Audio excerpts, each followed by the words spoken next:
Dear Venerable Sisters and Brothers, Dhamma friends, we are going to start the day's talk. May everyone settle down for that and give the consent with 3 times sadhu, sadhu, sadhu. Namo tasse bhagavato arahato samma sambuddhasse. Namo tasse bhagavato arahato samma sambuddhasse.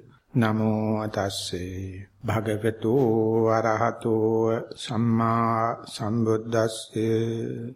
Katame tayo dhamma pahatabba tisso tanhati ti. Dear Venerables, Dhamma friends, we are on the way learning what is to be abandoned, namely the greed, and it is being presented here as 3 layers. The greed is divided into 3 layers according to the sequence. The very first one is kama tanha, that's a sensuous desire. So when and where someone is aware of the disadvantage of this kama tanha, the sensuous gratification, he or she may think about a way out, maybe a way out for the frustration and the tension. So normally the civil way out is going a picnic, going to a forest, or have a scout camp.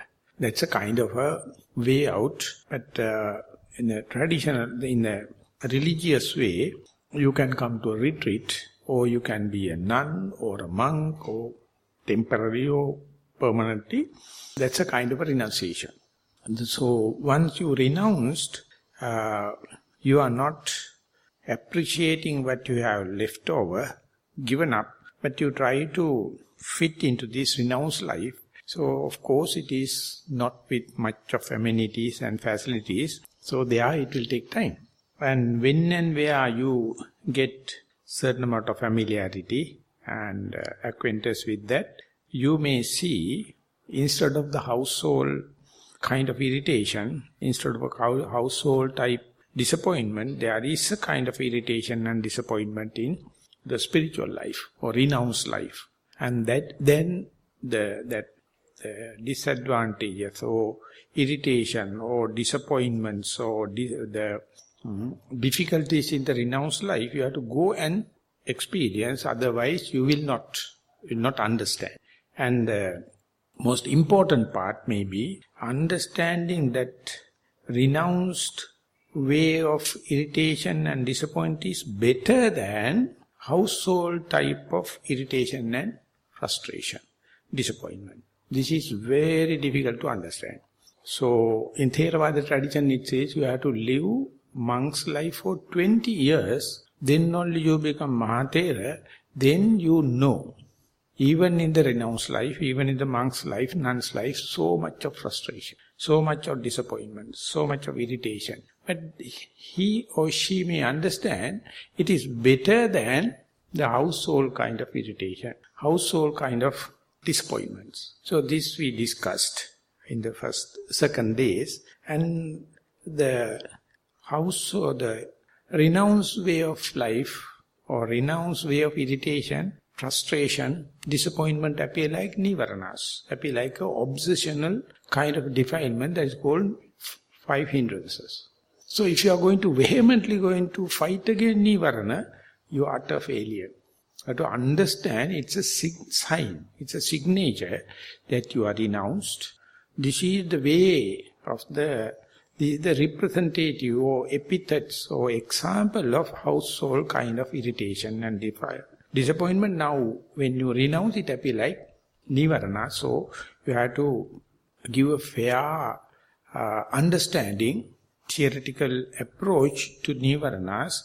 And the way it happens is to understand one separate from the other.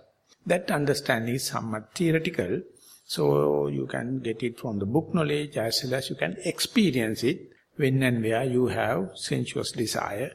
At that time you may find hatred is not there. Whenever the hatred comes, sensuous desire is not there. They appear like contradictory each other. Whenever you fairly tackle them, deal them then sloth and torpor arises. So, sloth and torpor indication that erratic kind of sensuous desire is not there, and very aggressive hatred is not there. Whenever these two available, you never fall into sleep. You never get sloth and torpor. You are very active. But when and where they come to a moderate level, the sloth and torpor creep in, sets in. And when and where you understand sloth and torpor under your very nose, it's a very difficult task. Under your very nose you understand, now my mind is very slimy, not very active, and feel lethargic, and feel like it is tasteless, eventless, not dramatic. And you can give whatever the way of interpretation. You may say it's a kind of a discouragement, or you can interpret it as a lack of defilements. It's a sign of progress. It's something you earn. So this is the way it happened. And still, Uddacha Kukkucha, the regret about the past and the future can come and go. And there you have to understand, still you are not transgressing. You are not trespassing, and you never go to killing due to this past and the future events. And you never go for robbing, never go for sexual misconduct, lying, slandering, tale carrying, harsh words. But they come as the past events and future, and doubt arises. Is this change in my attitude is a permanent one, or it is just temporary one? And what must be the path? And so you have to deal it with long time, as we discussed yesterday.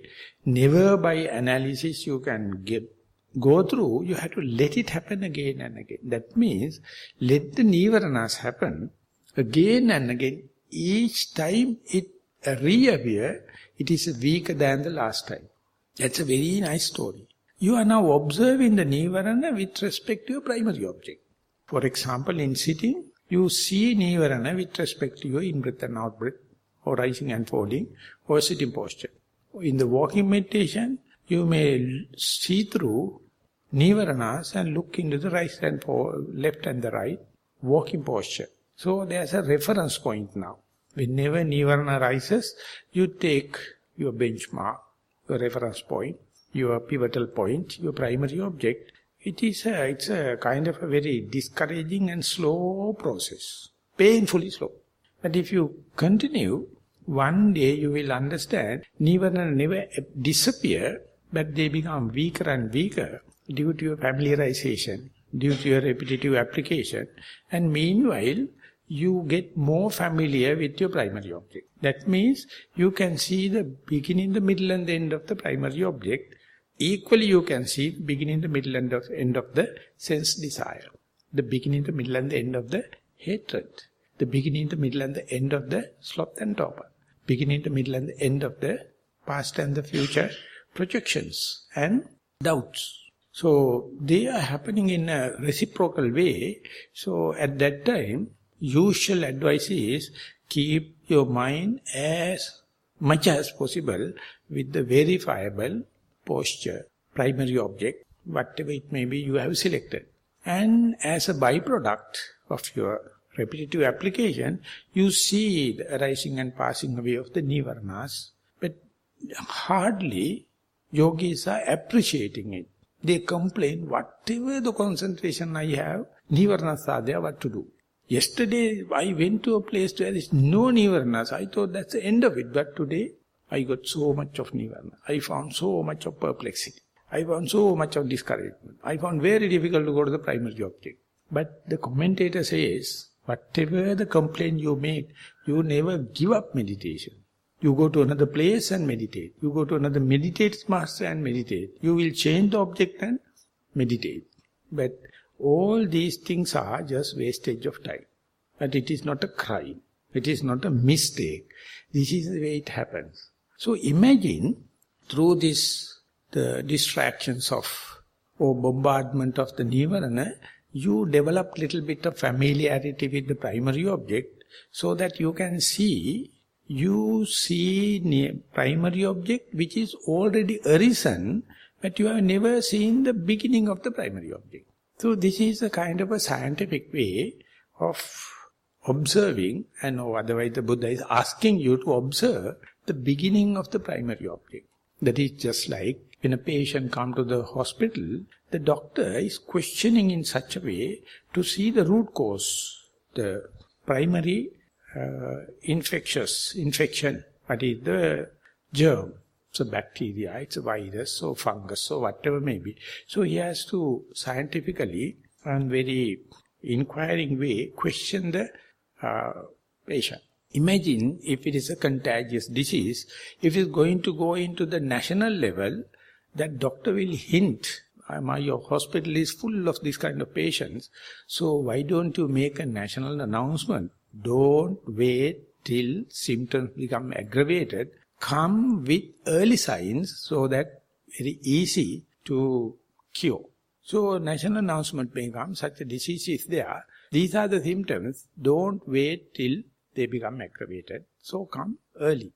So meanwhile, the Medical Research Institute try to isolate the particular germ.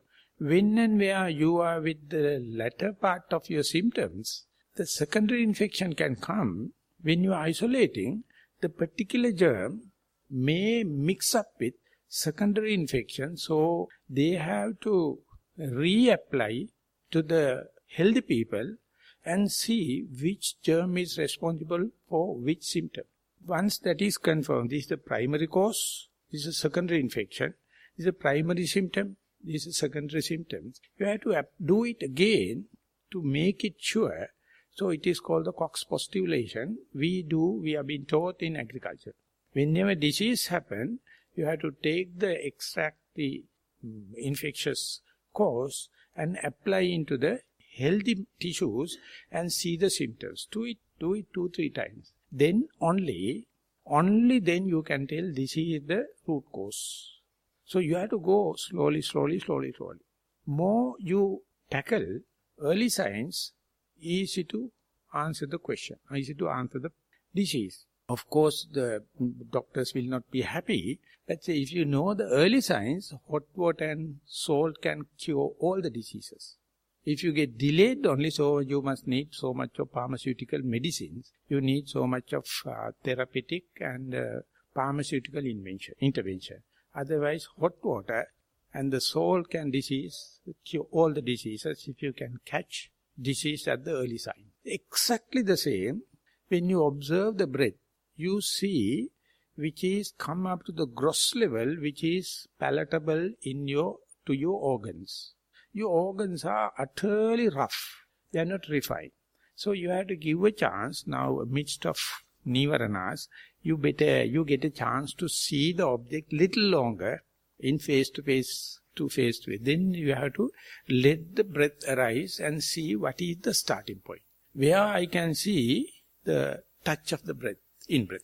And there you find, by the time you touch it, you get the sensation, it becomes very gushing draw of air. But one thought moment before, it was there, but I can't feel, I can't perceive, I can't cognize, I can't recognize. So you become so enthusiastic to the next breath to happen, to see the still one split second thought moment before. So imagine when you go to the little by little in the regression, your mindfulness becomes so sharp. It is becoming so refined, and you don't even hear thundering sound outside. You will never feel your body outside. You have no chance to think. Mind and the object become so close, there is no chance. So when such a thing happens, 1 split second furtherance of your meditation will compensate 1 hour of just wandering mind.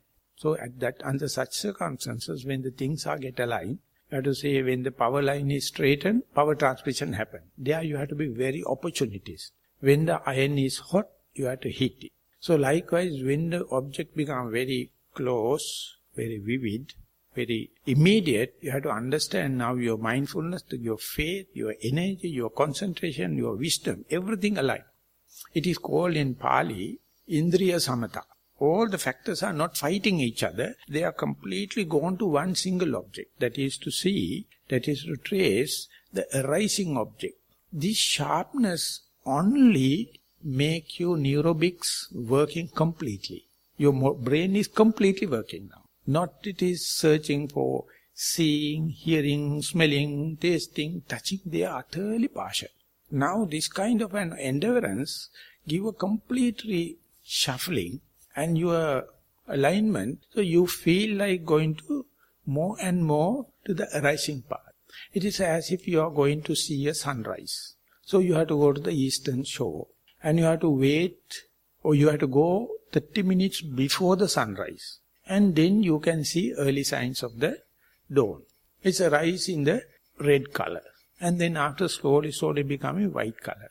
And when the white color becomes highest, at the beginning you can just see the emerging sun. That means 30 minutes of observation. So then only you can see sun is coming slow, completely up. And then it's very beautiful. Just in the morning and the evening sun, dawn and the dusk make so much of colors in the sky. And poetic and aesthetic people are very happy. But when the sun come up to the middle of the sky, you wear sunglasses. You hate sun.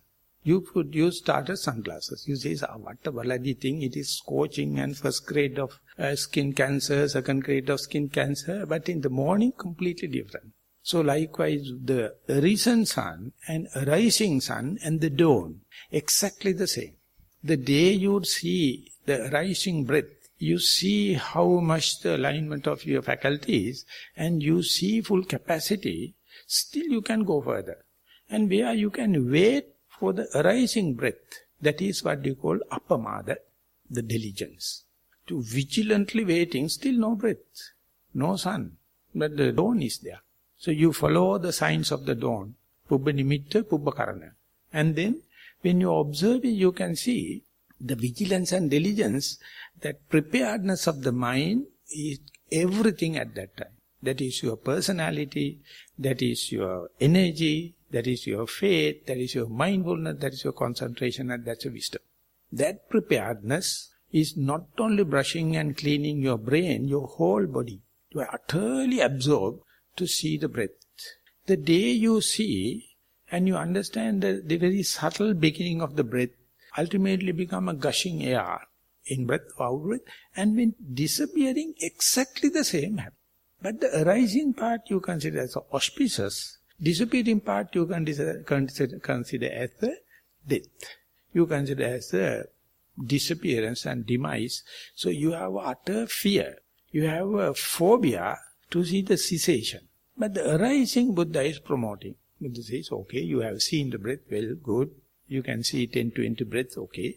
Now look into the beginning. And the day you see the breath together with the beginning, you see you are specialized. You see all the 11 facets of the breath. Desirable part, undesirable part, gross part, the subtle part, inner part and the outer part, closer part and the far away part, before arising and arisen. So 11 facets. And now, when and where you develop that kind of a relationship and familiarity and the proximate diligence, it is an endowment of your mind. It invariably look into the disappearance of the breath. It is fear, uncertainty, the death's instinct, everything unauspicious. And when it is disappearing, you start shivering, you feel moving your body, you feel uncomfortable, and yet to see 2, 3, 4, 5, 6, 7 breaths, disappearance, your whole soul, your ego ideal ego completely shatter off. You see such a gushing air disappearing into nothingness. Phenomena become no phenomena. Perceivability become unperceivable. Limited and boundaries become no boundaries. And how can you now relate to the breath? The beginning is without limitation, end is without limitation. And at the beginning, nothing becomes something. At the end, something becomes nothing. And what is the name of the breath then? What is the attribution you can do? What's the kind of noting you can do? Everything shatter off. So when that happens, only you psychologically get upset, physically get upset. Mind and body completely reshuffling happens. So this kind of thing is called Chullasotapanna. You are learning, you are understanding the Nibbana. You are about to, now you have a chance whether to go into this or withdraw. I see 95% withdraw. They don't wish to have this kind of an experiment. Because it is so threatening. In a single breath, even the rising and falling. And only the radical people, only the Girl Guides and the scouting kind of people continue to see the disappearance. And now they become the lover of, see the dissolution of the breath. It is not your will. You can't do it. No one can do it. It's a coincidence. It's an electric thing. By looking the beginning of the breath and the end of the breath, more and more you go there, you find your whole knowledge is utterly lack of the dissolution, the disappearance, the wear and tear. Because we consider it as unauspicious. The day you see, it is you can't do away with it. It's a part and parcel of the phenomena. But the civilized world, never happy with the death. It's always happy with the birthday party. Even monks are throwing birthday parties. Such a joke. I don't know whether the nuns also doing it. They throw parties. But for the death, they are not happy. So how can we know the reality? Reality has three aspects. Uppado paññāyati, vayo paññāyati, titasaññatatam paññāyati. It has its own origin, it has its own cessation, in middle transition. And commentators selected not the titasa anyatatam paññāyati, they only selected the tita. That means this is, and the middle he says it's a permanent, fixed. But the Buddha says what you call fixed is a transition. Nothing but a transition. So beginning is there, transition is there, and disappearance is there. So U Pandita Sayadaw used to say, just look at a black and white TV. When there is no program, you can see dots. I don't know, nowadays televisions are not having that, because when there is no dots, they will become complete blank. But I saw it before 30 years before. Over there, if the tuning is not proper, dots can happen.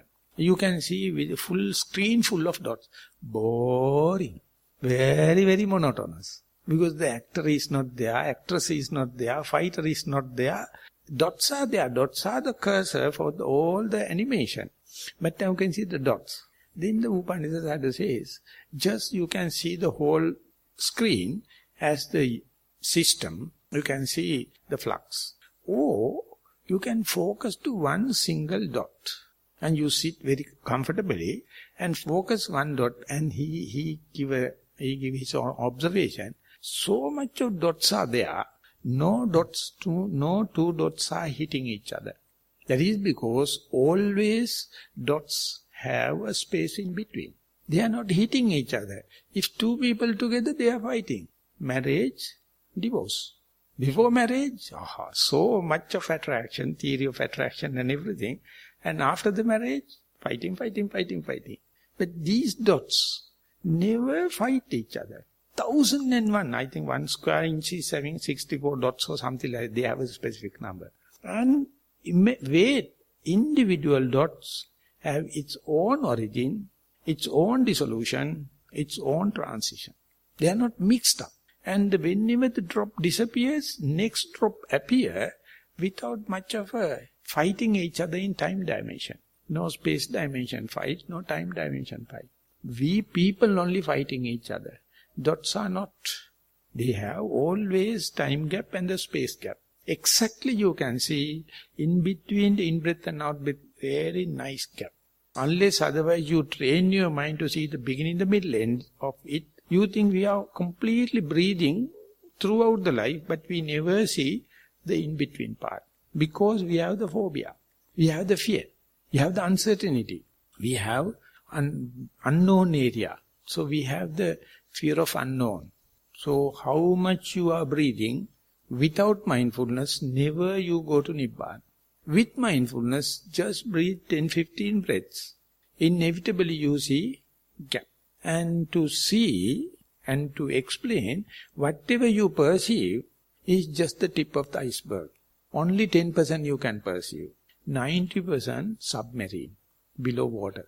The day you see the total breadth, you see the whole iceberg. And you see 90% without knowledge on the 90% of the breadth, you are writing theses, PhDs and everything on the breadth. But you have never seen it. The day you see it, you can say it is not that it is not available, you have fear. You have phobia. You are boring. You are monotonous. Because you are always going behind the pressure principle. And dramatic thing, eventful thing, but when you, the truth may be in the part you have not seen yet. So Buddha is asking us, just as a give a trial, be aware, what is the tail end of the out-breath?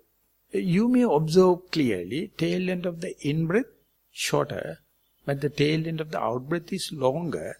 So the first crack you see between the out-breath and in-breath. And if you are following the rising and falling, the end of the falling is very gradual waning off, tapering off. And if you observe, before the rising happen, the disappearance of the out-breath, falling. That part is been hidden, just like a magician. They make magic by showing something and meanwhile presenting very living fish or flying bird. Everything happen because they know how to camouflage. Exactly thing happen when you are looking at the film.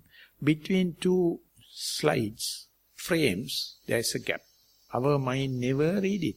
You won't believe 50% of your time in the film hall is a gap, darkness. You never see. But there's a persistency in our eye and in the cells. Whenever it is burned, it keep light for a while. And even the darkness happen, it can't read it. In between, if you two different slides, mind bridge each other. That is the point where animation can take place. That is what you call film, video, not like a camera shot.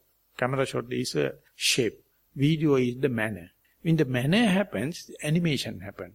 Because in between darkness is there, your organs are not fixing to look at it. And in between two different slides happen, you make a story in between. That is what you call storytelling. And as I mentioned, our physics master asked us to go there and try to look at it. Whenever you try to see the darkness, you can't entertain the film. Never. Because you are looking the mechanism of the projector rather than the film. So the day you see the beginning, the middle and the end of the breath, your likings and dislikings become completely null and void. You become just a robot. You observe it without a value judgment, with unassuming. So ultimately you may say, I was there, I can't remember anything, no perception. I suddenly awaken and then only I see the ego trip. And there's a gap.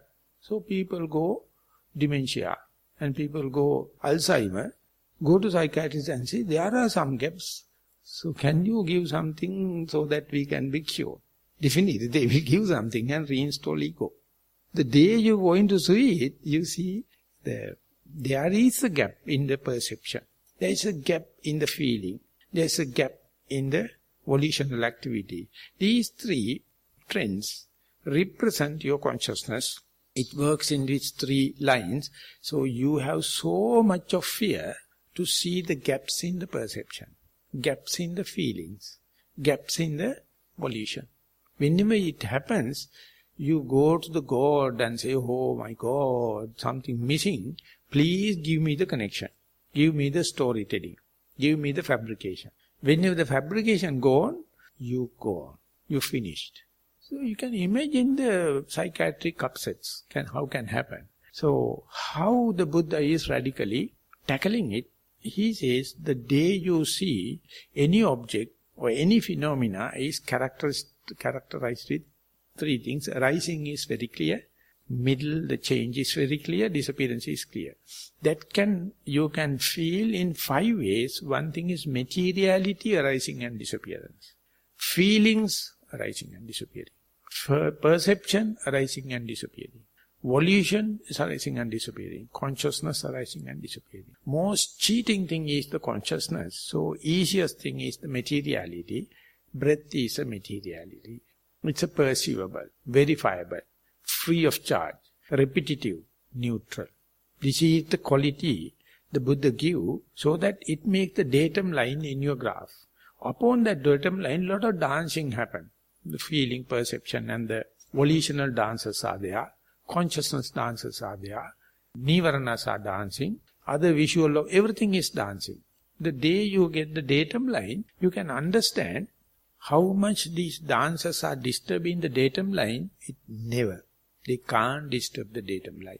So your prime task is to adhere to the datum line, let the dancers to dance. They also have their own arising and dancing and disappearance. The day you master the materiality, you are just become qualified to see the beginning, the middle and the end of the feelings. Hedonic part of your body, of your life, of your ego. And when and where that happens, you find the perception is the culprit. Perception is the one painting the picture. And then only you have the likings and disliking. So you, with the help of the liking and disliking, of course, by neutralizing the liking and disliking, you can see your perception, it is utterly gate crasher. It happened within your life. It is something artificial put into your way. If you are brought up in the West, your perception is completely different from the perception of the East. The one psychiatrist, he says, if you are brought up in the desert, your feelings and perception is completely different from the people from the Tibet. It's full of ice, very cool, so their values are different. So when the person is writing about the hell in the desert, they say hell is too hot. If you do mistake, you will go to the hell and you will be burned and finished. And if you do good things, you will go to an evergreen forest, full of water and calm and cool. And in the Tibet they will say, if you do bad things, it's very cool, you will be killed in the cool hell. If you do good thing, you will go to the hot burn. So if you wish to go to hell, if you are an Arabic, go to a fireplace, or if you wish to go to the heaven, go to the Tibet. See, this is on the earth, not mystics, not a fabrication. So if you wish to be Tibetan, and if you wish to have a heaven, just go to the Tibet, because full of heat and full of light, you have never seen. So this is the way upbringings and how much we are using this yardstick to measure others, to measure other principles, and what a mess. We never communicate. We never communicate. Even though we are living in the IT technology, we are utterly messed, because we are not addressing. Communication never allow us to see the beginning, the middle and the end of it. It is going instead for varietal entertainment. You are not going to see one phenomena beginning through the middle to the end.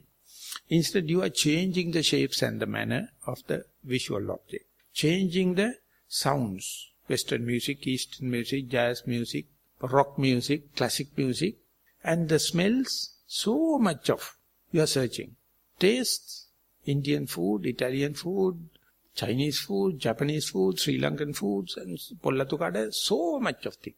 And you can see the car models and the luxuries and the beddings and kind of thing, ever increasing, so much so, you have no chance to see one aspect from the beginning through the middle to the end. So the day you see it, the Buddha is assuring, you can see, you can imagine the whole universe, whole galaxy, because this character, rising, changing nature and disappearance is the common character for the whole galaxy. So therefore the day you see is called holographic explanation. The tiny particle is explaining the totality. Totality is explaining and representing the tiny particle. So Buddha's reductionist system is to go to a tiniest most particle and analyze it, and then the inferential knowledge or your deductive knowledge, you can understand this is what happens. Even the other person who is not meditating, exactly the same thing happens. And this is what happens to the non-living things. This is the external thing. So the day you see it, you understand your body is representing the whole universe, and everyone is different from the body, but mentally we are the same. The day you master the body, you master the humanity. You can understand, but Imagine from morning to evening how much we are hateful with our body. That's why we can't sit longer time. We are always moving. We are always changing this and that, and through the technology and the infrastructure, we hate our body. That is why beautification. That is why the pharmaceutical industry. They know you are hating your body. So they will say, give me something, I'll make you beautiful. So you pay anything. You want it to be little longer and fat, fair. This part, any part you can make it big or small, no problem. And you know definitely it is carcinogenic. You know definitely the iatrogenic effect. But you go. So when I sit on the planes, I see the Sky Mall, and they are advertising. If this part is missing, please give me this much, I will make it for you. And we are the expert. That means everyone knows you hate your body. The day you love your body and use it as a laboratory, it's a fully equipped laboratory, just look at it, and any time you can look at it. Again and again, again and again. One single thing won't make much of a difference. So I will go back to the story. The day you try to see the beginning, end of it, end of the phenomena, ultimately you get addicted to it, the disappearance of the breath, because you know that is the missing part in your knowledge.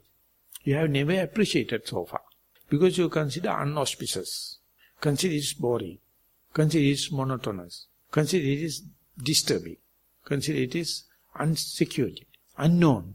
So there are some people take this advantageous or rather radical way to look at the disappearance part of the breath.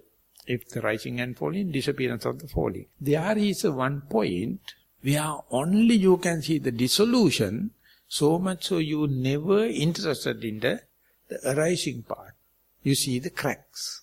Everywhere you see there is no consistency, there is no unit as such, everything is agglomeration of particles. So more you observe it, particle dissolves. You can see it's a actor appearing in the TV is nothing but dots. Actress appearing in the film is nothing but dots, pixels. They pixel make and ultimately make it animated. So you become, this is my favorite actor or actress, this is the fighter, so many of things. So, but you get a dot, that dot do not know, I am representing a part and parcel of the actress. I am representing the part and parcel of the actor, or any part. Dots have no any feeling. You are the bloody fool, make dots together, make the actor or actress, and then hate and the love. And then you say, that director is very good, he is prepared a very natural film. You are utter fool. Very natural film is you are utter fool, you are amusing yourself by this animation. Because you hate your thing. One day, devoted disciple, working with the Zen master, and he went to the master, and master is very tough. So he says, you have to sit in this time and this much and no movement and blah, blah, blah, blah, blah. So one day he found difficult to be there. He ran away, climbed the top of the mountain, and the sun is setting. He got so much absorbed, so much colorful, vivid thing. He came and he can't avoid but tell the master, Master, I see such a beautiful scene, the sunset.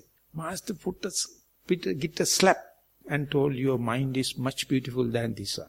The Buddha says, Chittan chitta tarang, your mind is the most beautiful thing on the earth, but you hate it. Everything is mind-made. The day you see how much camouflage it can make, how much magic they can make, you will never talk. Whatever you are talking is taking this camouflage or magic as permanent. It is mine, it's me. If you wait another thought moment, the mind is completely different. So much so, mind one day about to see the disappearing part. So, Professor Padmasiri, he sent me an article. They says that in the Chinaware or ceramics, when they become very old, you can see a lot of cracks. Then its value is important, increasing. Not a new Chinaware or the ceramics, they don't have cracks. More it become antique, very valuable. So we have a kind of evaluation to see the cracks, to see the disappearing part, to see the dissolution signs. So one day our mind look into the disappearing part of the breath, and there you can see only the disappearance. You feel amazed how far, so how can that happen so far? I have never seen this. Because I was always seeing the starting part, or the beginning, samudaya. We have avoided wire. That is what you call civilization. Our civilization is closing the disappearing part, always showing the appearing part. So the Buddha says, whatever the civilization it may be, each and every phenomena is having beginning and the end. So your mind always cannot hide the disappearing part. Whenever the spirituality come up to a certain level, you see it. You see only that.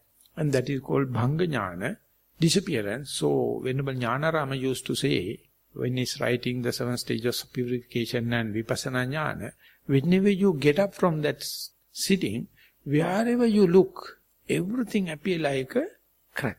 So Mark Epstein is writing, going to pieces without falling apart. Everything go to pieces but never fall apart. Just like a Chinaware, very antique, and it is so much of cracks that appear like a one unit. You know, if you drop it, you know where it is cracks are going to do. So you see everything is about to break. There are early signs are there where the cracks are going. So what happens is, whenever you to see the cracks, you will never make projections. You will never make proposals. You will never go for construct anything with this kind of things with cracks. If you do not see, you make plans. You make proposals. You have expectations. You say this and that part get together, then you can make this product.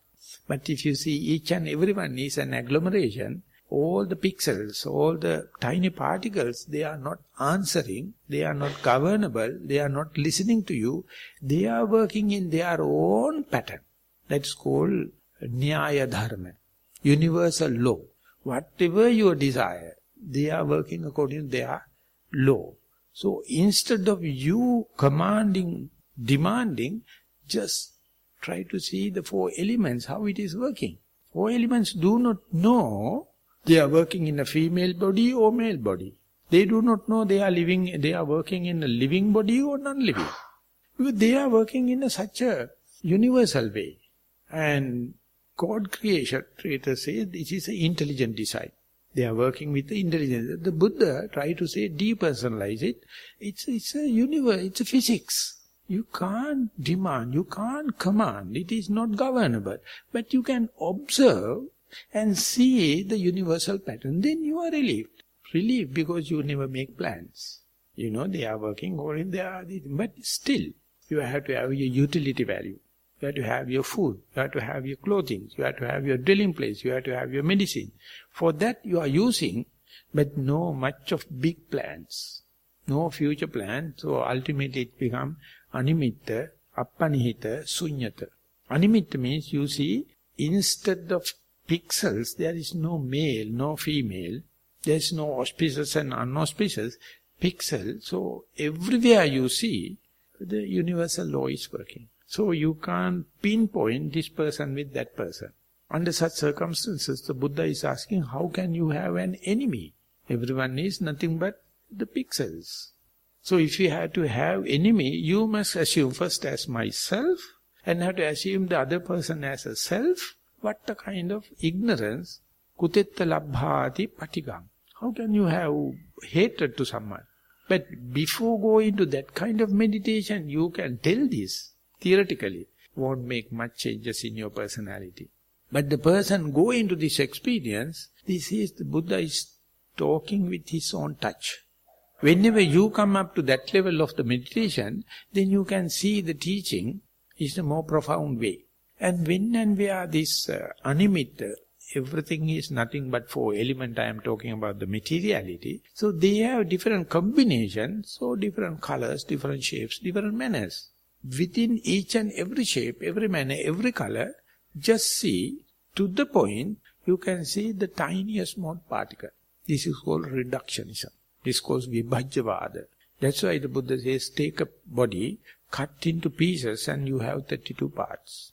When the 32 parts are happening, can you have erotic feeling on that particular parts? No. It has no any such that kind of a pleasure principle.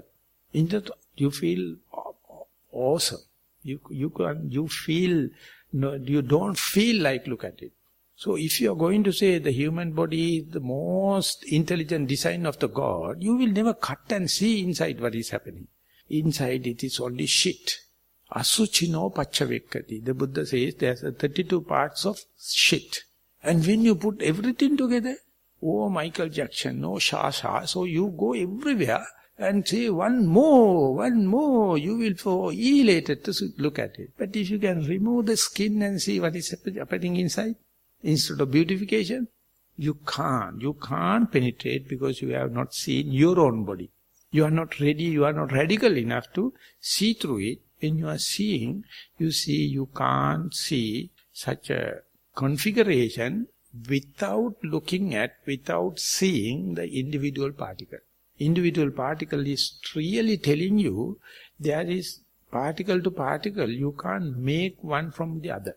So you can't pinpoint, you can't select. Natural selection wise, you can't pinpoint, everything is the same.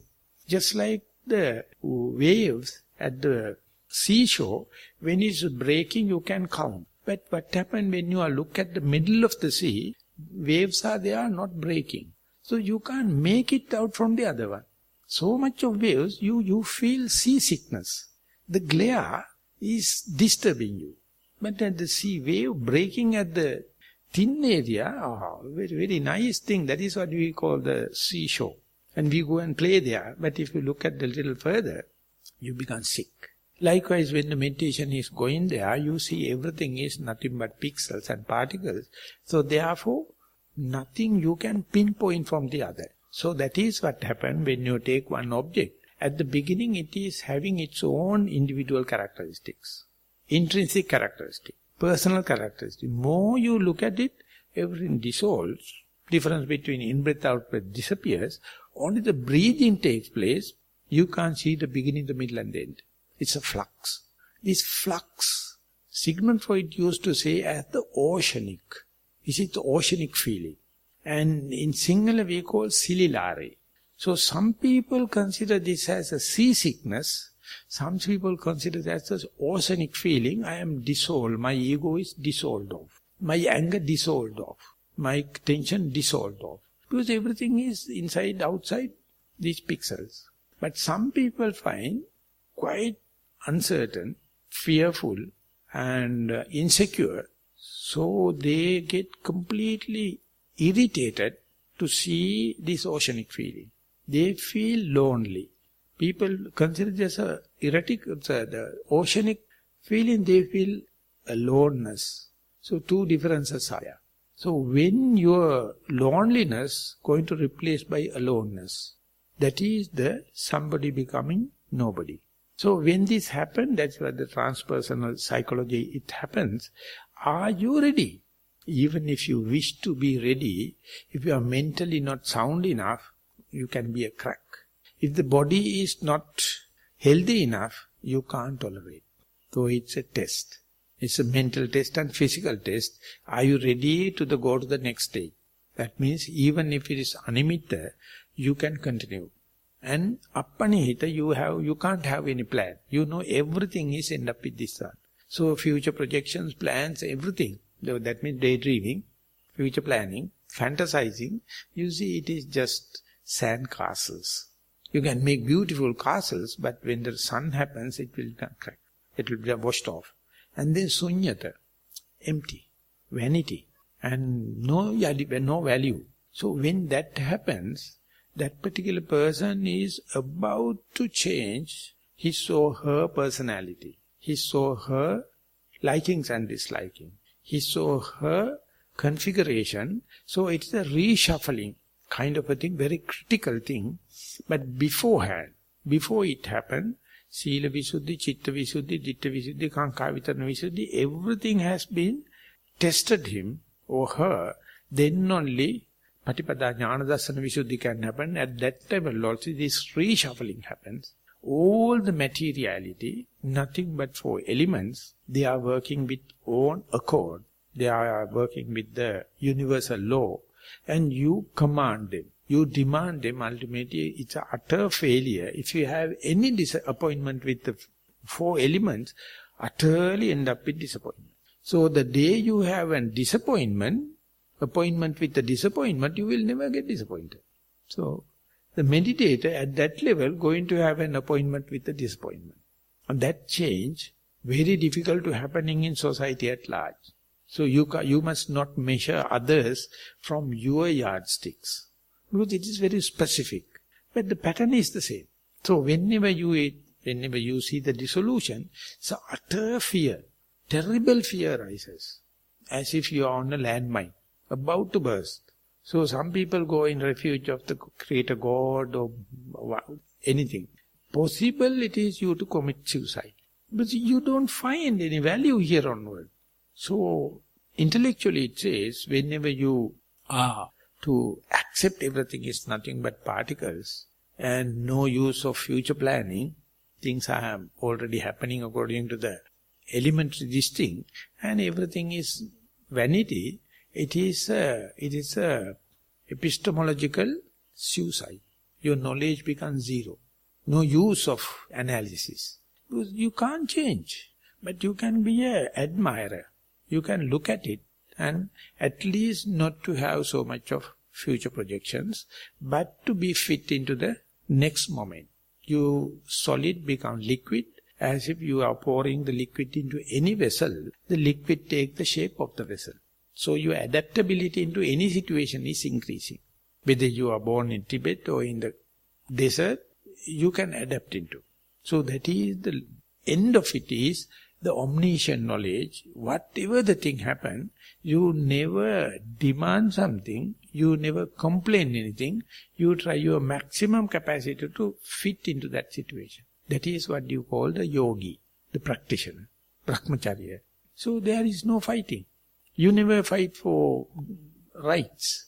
And Oldenburg maybe, he has gone through the whole Tripitaka and found Buddha never used the term right. We have no human right, we have no female right, we have no male right, because this is the materiality, the matter is such. So now Buddhist fundamentalism. What a joke, what a joke. First time, Nibbanic terrorism. To secure Buddhism, they are ready to kill, they are ready to take arms. First it happened in the Bangladesh, now India, now Sri Lanka, Burma, Thailand, every country is black label, blacklisted, Nibbanic terrorism. Going to protect the Buddhism and fighting. That is the worst thing can happen. That is what you call fundamentalism. So the day you see anything arising is disappearing without much of external thing, every disease arises, is it disappearing without medicine. Medicine is a conspiracy. Each and every medicine is a poison. So you have to have the immunity instead. That too, prevention is better than cure. And in all the sections, when and where you see the universal law, you become adaptability because your immunity is increasing. You go prepared. If you go prepared, you can nip it at the bud level. So now we're too late. That is what you call pamada, opposite of diligence. We are always expect our agent to do it. If the legal problem happens, the lawyer will do it. If a medical problem happens, the doctor will do it. If the mind is gone, the psychiatrist will do it. And money problem, the bank manager will do it. So all these they are satanic. Yamadutyo. Do you think they are for our benefit, our well-being? No. Whenever you lose the present moment, whenever you lose the confidence upon yourself, whenever you fail to see the things as they are, we are fixing agents. Right now. The best thing is the omnipresent God. He will take care of everything. So only you have to do is make him satisfied. So some people going to omnipresent God out of Buddha. Go and pray the Buddha, oh Buddha, please give me a baby to my child. So they do Bodhi Puja. See, 7 days they go around the Bodhi tree and say, I will come 6 days more, please give me a child. Or help me to get my visa to go to Japan. Oh, the Buddha, please, help me to learn English. So if the Buddha to come, I can't imagine what is happening. How much we have prepared the Buddhism is such a commodity. Because we don't know the universal law. Of course, up to that level we have to depend upon the astrology, the Ayurvedic and everything. Yes, if you do not have precepts. When you have precepts and when you go up to that level, you can command them, telling, no, this is what happens, I know. It is in the universal law. You can't make projections. These things are happening. How much you can adapt into that situation? Now we consider it as an inferiority to adapt into. Why can't we adapt the nature? Each time you are going to touch it, you are ruining it, you are at trouble. So that is why I say, very difficult to go this at society at large. Whenever oceanic feeling happens, no boundaries, no labeling. When you're there, you have to understand other things are get aligned. That is why you get this scene. Whenever they are not aligned, again you will go back to the ego trip, egocentric thinking. But again you can come. Again you can go. Disorganized, organized. Aligned, unaligned. And directed, not directed. So these two, when you are observing it, you can see within your brain, left brain and the right brain, completely two different hemispheres. They never talk each other. The left brain is always rational, reductionism, and analyzing and critical. The right brain is system approach, very aesthetic, consider everything as such. So when these changes happen, then only you are using the brain. Otherwise you are using only one part. Today, they are highly specializing on the left side. So much so, you become very arrogant. One-upmanship. Fighting with others vehemently without considering the system. So therefore, moment you understand the things are happening according to the universal law, how much you can fit into, you will never destroy the Mother Earth. You will not pollute the surface of the earth. You will not pollute your innocent mind. So that you must not only that by shouting and learning, but you have to practice again and again and let the mind to go back to the disorganized situation and organized situation. And with direction and without direction. It happens so quickly.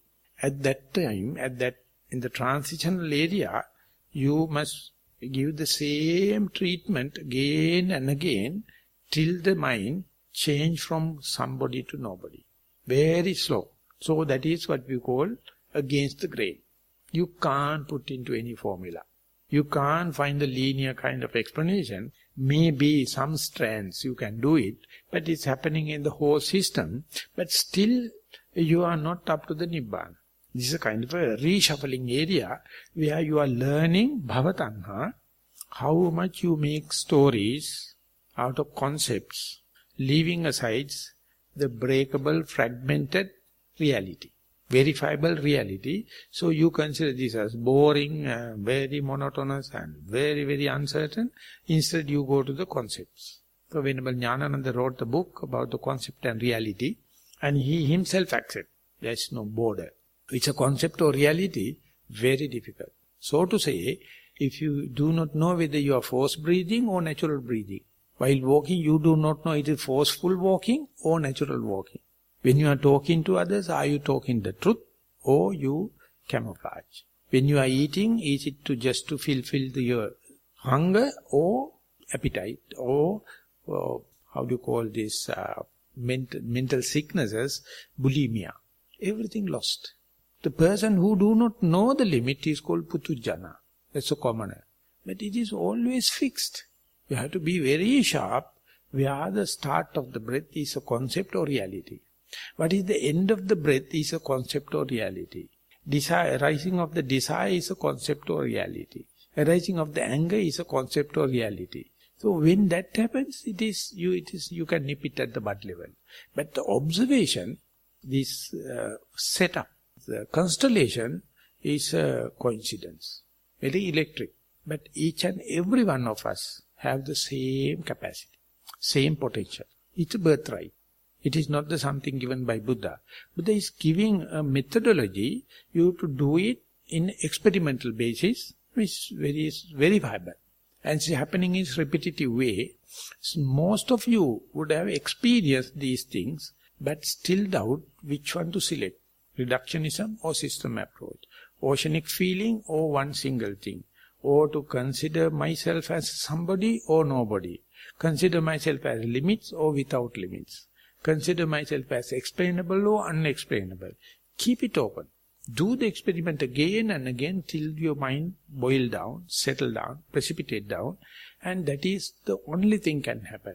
So your repetitive application, instead of analytical, mind is leading. If it is analyzing and analytical, it is misleading or destructive. So do away analysis, but instead try to get the direct touch under your very nose, and we have this opportunity in each and every thought moment. Hope this will encourage you and look forward to see things as they are. With that remark, I would like to sum up the day's talk. Thank you very much for listening.